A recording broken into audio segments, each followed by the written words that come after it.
আসসালামু আলাইকুম রহমতুল্লাহি ওবরকাতুহু। সম্মানিত দর্শক,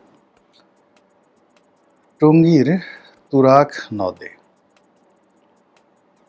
ঢাকা এবং টঙ্গীর মধ্যে, উত্তরার মধ্যে, আশুলিয়ার মধ্যে, এই পুরো যে বেল্টের মধ্যে যে স্থলভাগকে বিভক্ত করেছে যে নদ, তুরাগ নদ, অত্যন্ত গুরুত্বপূর্ণ। এবং এই তুরাগ নদের সীমারেখা, এই তুরাগ নদের সীমারেখার মধ্যে বাংলাদেশের রাজনীতি, অর্থনীতির অনেক বিষক্রিয়া এখানে ঘটে থাকে। এবং এই তুরাগ অঞ্চল শেখ হাসিনার পতন ঘটিয়েছিল। আবার আমাদের মহান মুক্তিযুদ্ধ থেকে শুরু করে বহু ঘটনা এই তুরাগ অঞ্চলে ঘটেছিল।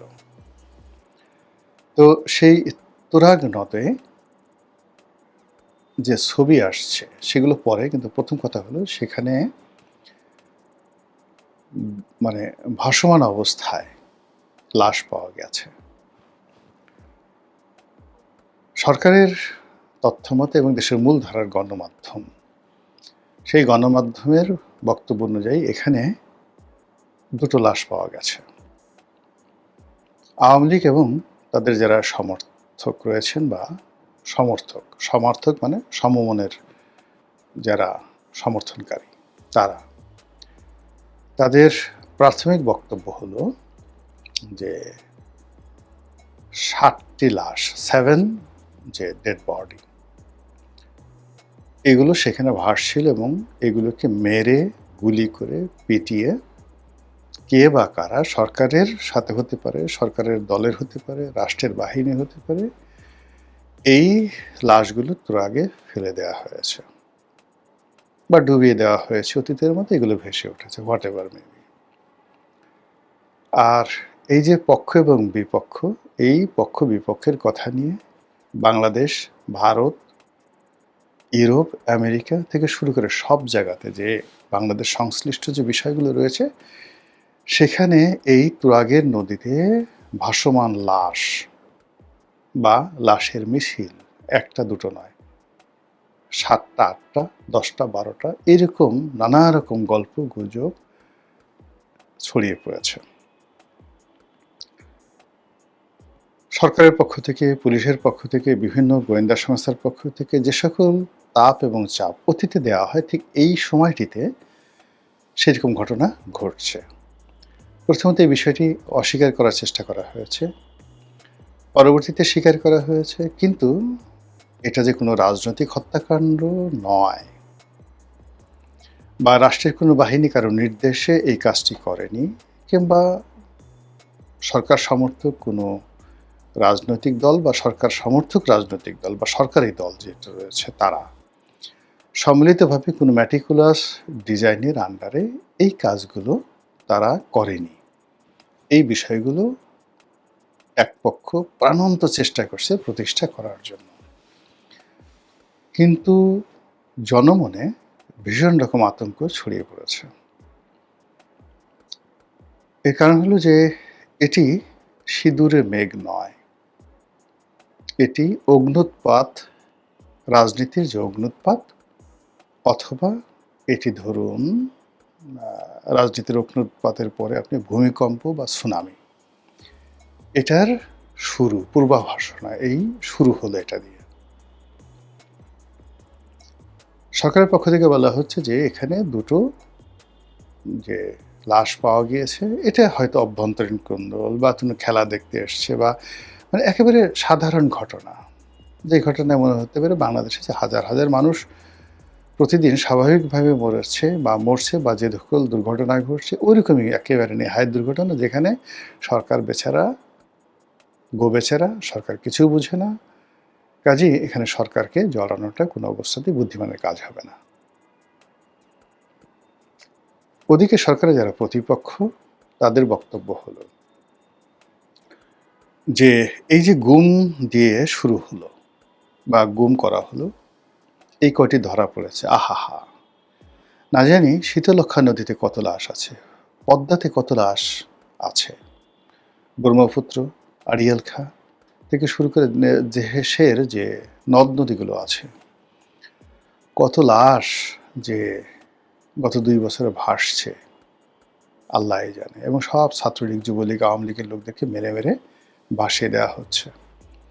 এই অভিযোগগুলো করার জন্য তারা যে সকল ডকুমেন্ট তৈরি করা দরকার, গান বানানো দরকার, তারপর এআই ভিত্তিক ছবি বানানো দরকার, যা কিছু দরকার এগুলো সব কিছু করে পুরো ইন্টারনেটকে তোলপাড় করে ফেলেছে।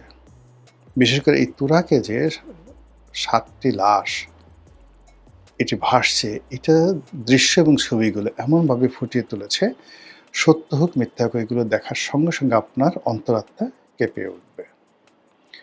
এখন সরকারের জন্য, আইনশৃঙ্খলা রক্ষাকারী বাহিনীর জন্য, সেনাবাহিনীর জন্য এই মুহূর্তে এটি একটি মারাত্মক পরিস্থিতি তৈরি করেছে। প্রথম ঘটনাটি হলো যে শেখ হাসিনার বিরুদ্ধে 1 নম্বর অভিযোগ ছিল গুম, খুন, আয়নাঘর। আর সর্বশেষ তার পতন যেটি ডেকে নিয়েছে সেটি হলো নির্বিচারে রাষ্ট্রীয় বাহিনী এবং ছাত্রলীগ, যুবলীগ, আওয়ামী লীগের যারা লোকজন রয়েছে তারা যে যার অবস্থানে থেকে নিজেরা অংশগ্রহণ করেছে, অথবা সরকারি অস্ত্র অথবা ব্যক্তিগত অস্ত্র ব্যবহার করে গোলাগুলি করে 1400 মানুষ মেরে ফেলেছে অল্প কয়েকদিনের ব্যবধানে, মানে জুলাই এবং আগস্ট মাসের। এই হলো তাদের মধ্যে চূড়ান্ত অভিযোগ। এখন তাদের বক্তব্যটা হলো, আওয়ামী লীগের বক্তব্যটা হলো যে ইউনূসের জামানাতে দৃশ্যমান এই ধরনের কোনো কাজ হয়নি, কিন্তু গোপনে গোপনে অনেক খুন হয়েছে, রাহাজানি হয়েছে, এবং এই খুন রাহাজানিগুলো তারা হজম করে ফেলেছে যেহেতু তারা বুদ্ধিমান। আর এই গত 4 মাসে তারেক রহমান সাহেবের জামানাতে তারা আবার নতুন করে সেই রাষ্ট্রীয় বাহিনীকে ব্যবহার করে তারা ঠিক সেম কাজটি করছে, যেই কাজগুলো শেখ হাসিনার জামানায় হয়েছে বলে অভিযোগ করা হচ্ছে। এবং শেখ হাসিনার যারা লোকজন তাদের বক্তব্য হলো, আমরা যে সকল কাজকর্ম করেছি এগুলো ছিল নেহায়েত প্রয়োজনের তাগিদে, এবং এটা রাষ্ট্রীয় বাহিনীগুলো বেশিরভাগ ক্ষেত্রে এই কাজগুলো করেছে তাদের ব্যক্তিগত স্বার্থে। যেমন নারায়ণগঞ্জের 7 মার্ডার। এখন নারায়ণগঞ্জের 7 মার্ডার নিয়ে তাদের বক্তব্য হলো যে এই মার্ডারটা সংশ্লিষ্ট সেনাবাহিনী বা র্যাবের যে কর্তারা করেছে ব্যক্তিগত স্বার্থে। জঙ্গি নাটক ওই সময় পুলিশের কুশীলবরা বেশিরভাগ ক্ষেত্রে 99% ক্ষেত্রে তারা করেছে সরকারের বেনিফিটগুলো নেওয়ার জন্য, সোর্স মানি নেওয়ার জন্য, শেখ হাসিনার কাছে নিজেকে গুরুত্বপূর্ণ মনে করানোর জন্য, এবং শেখ হাসিনাকে একটা ভয়ের উপর রাখার জন্য। তার সঙ্গে সঙ্গে আমেরিকা, পশ্চিমা শক্তি তাদের মদতপুষ্ট হয়ে অনেক কাজগুলো করেছে। এই কথাগুলো আওয়ামী লীগের যারা নেতৃবৃন্দ তারা বলার চেষ্টা করছে। আর তৃতীয়ত তারা বলার চেষ্টা করছে শেখ হাসিনা তো সারাদিন রাষ্ট্রের উন্নয়ন নিয়েই ব্যস্ত থাকছে, দল নিয়েই ব্যস্ত থাকছে, তারা এগুলো করার কী ছিল। তার পার্সোনাল একটা ক্ষোভ ছিল যুদ্ধাপরাধের প্রতি, তার পার্সোনাল একটা ক্ষোভ ছিল বঙ্গবন্ধুর হত্যাকারীদের প্রতি, ওটা তিনি করেছেন, ওর জন্য আপনি তাকে দায়ী করতে পারেন। কিন্তু এর বাইরে একজন she is absolutely political lady, এই কাজগুলো তিনি করেননি। কিন্তু এখন যেভাবে ধরে ধরে আওয়ামী লীগ জামানাতে গুপ্ত, মানে যাকে বলা হয় গায়েবী মামলা করা হতো, গুপ্ত মামলা করা হতো, জেলে ঢুকানো হতো, গ্রেপ্তার করা হতো, আর এখন সরাসরি এই যে তুরাগের মতো ঘটনা ঘটানো হচ্ছে। তো এত শুরুতেই যদি বিএনপি সরকার এইভাবে এই কাজগুলো করে তাহলে আগামী দিনগুলোতে কি করবে? তো এরকম একটা পরিস্থিতি তৈরি করে তারা ইউরোপীয় ইউনিয়ন, আন্তর্জাতিক মানবাধিকার সংস্থা, টিআইবি, এরপরে মার্কিন লবিস্ট গ্রুপ থেকে শুরু করে সবাইকে বোঝানোর চেষ্টা করছে যে দেশে একটা রাম রাজত্ব শুরু হয়েছে, দেশে একটা মগের মুল্লুক তৈরি হয়েছে। আগে ছিল যেটা মবের মুল্লুক, এখন সেই মব থেকে আবার সেই মগের মুল্লুকে চলে এসছে। অনেকে বলার চেষ্টা করছে দেশে উগ্রবাদ চালু হয়েছে, অনেকে গুপ্ত হত্যার কথা বলছে, অনেকে পাকিস্তান আইএসআইয়ের জয় বলছে, অনেকে হামাসের কথা বলছে, অনেকে আইএসের কথা বলছে, ইত্যাদি নানা রকম কথাবার্তা বলে ভয়ঙ্কর একটি পরিস্থিতি তৈরি করে এখন সরকারকে একটা চাপের মধ্যে ফেলা হচ্ছে। এবং বিভিন্ন অ্যাঙ্গেল থেকে, বিশেষ করে যারা বাইরে ইউটিউবিং করেন তাদের বক্তব্য হলো যে এই সরকারের উপর আবার ধেয়ে আসছে যাকে বলা হয় পশ্চিমা নিষেধাজ্ঞা। আর সেইবার যদি নিষেধাজ্ঞা আসে সরাসরি মানে এমন এমন প্রতিষ্ঠানের উপর আসবে, আমি এগুলো নাম বললাম না, এমন এমন প্রতিষ্ঠানের উপর আসবে যেটি মানে বহন করা, মোকাবেলা করা, নেগোসিয়েশন করা আসলে বর্তমান সরকারের পক্ষে সম্ভব হবে না।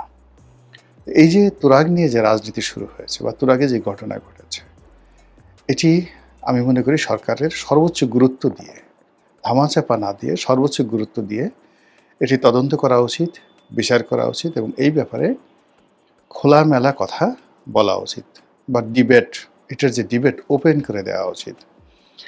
কিন্তু যে ঘটনাগুলো শোনা যাচ্ছে যে যারা ভুক্তভোগী পরিবার, যারা প্রেসের সামনে আসতে চাচ্ছে, কথা বলতে চাচ্ছে, পত্রপত্রিকায় রিপোর্ট করতে চাচ্ছে, প্রতিবেদন করাতে চাচ্ছে, এটি বিভিন্ন মহল থেকে থামিয়ে দেওয়া হচ্ছে বলে যে অভিযোগ আসছে, এটি কোনো অবস্থাতেই সরকারের জন্য কল্যাণ বয়ে নিয়ে আসবে না।